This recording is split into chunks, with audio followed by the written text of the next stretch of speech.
Hello दोस्तों, स्वागत है आपका एक नए वीडियो में। दुबई आने के लिए अभी जो है ना भाई, एक नई प्रॉब्लम ये है क्योंकि अबू धाबी शारजा एयरलाइन का विजिट नहीं निकल रहा है। सिर्फ और सिर्फ जो है दुबई का विजिट निकल रहा है। तो अगर आप आ रहे हो तो दुबई का ही विजिट अप्लाई करना निकल जाएगा। अदरवाइज आप अगर दूसरे स्टेट का करोगे तो कैंसिल हो सकता है, रिजेक्ट हो सकता है।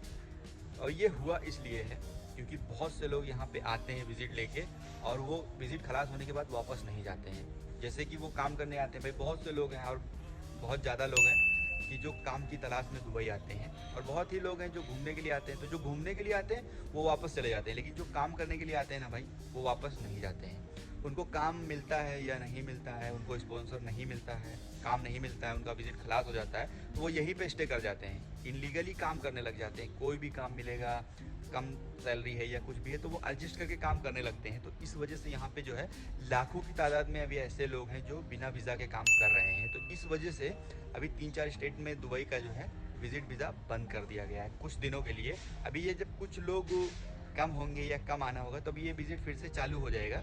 अभी जो है सिर्फ और सिर्फ दुबई का वीज़ा निकल रहा है। और दूसरी बात ये है कि भाई जो है अभी इंडियन एयरपोर्ट पे अगर आप आ रहे हो तो सबसे पहले आपको करेंसी शो करना पड़ेगा दुबई का। अगर आप विजिट लेके आ रहे हो तो आपको करेंसी शो करना पड़ेगा, अदरवाइज आपको नहीं जाने दिया जाएगा।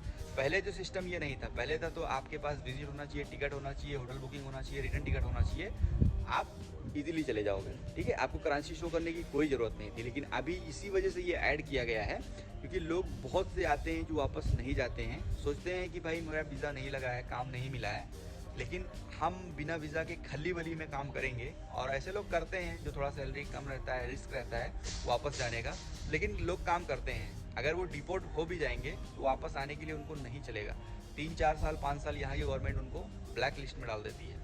तो इस वजह से लोग सोचते हैं कि अभी तो मेरे पास कुछ है नहीं, अगर मैं चला गया तो कुछ बचेगा नहीं, तो इसलिए आया हूँ तो 1-2 साल काम करके कमा के जाता हूँ। तो ऐसे लोगों की तादाद भाई अभी लाखों में है दुबई में जो इनलीगली काम कर रहे हैं। तो इस वजह से दुबई अभी थोड़ा स्ट्रिक्ट हो गया है, कानून भी थोड़ा स्ट्रिक्ट कर रहा है क्योंकि जितना ज़्यादा लोग इनलीगल रहेंगे उतना दुबई का लॉस होगा।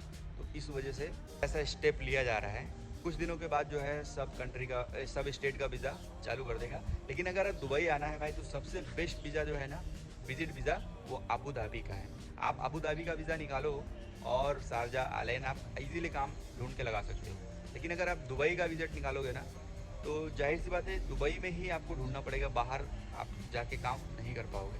तो इसलिए ईजी था आपको अगर अबू धाबी का विजिट मिलता, लेकिन ऐसा नहीं हुआ क्योंकि हम ही लोग भाई मुश्किल करते हैं और हम ही लोग आसान करते हैं। अगर कानून को फॉलो करके चलेंगे तो हमारे लिए भी इजी होगा, अगर कानून को ब्रेक करेंगे तो हमारे लिए मुश्किल होगा। इस वीडियो में इतना ही दोस्तों। अगर वीडियो पसंद आया हो तो लाइक शेयर कमेंट जरूर करना, और चैनल पे नए हो तो सब्सक्राइब कर लेना।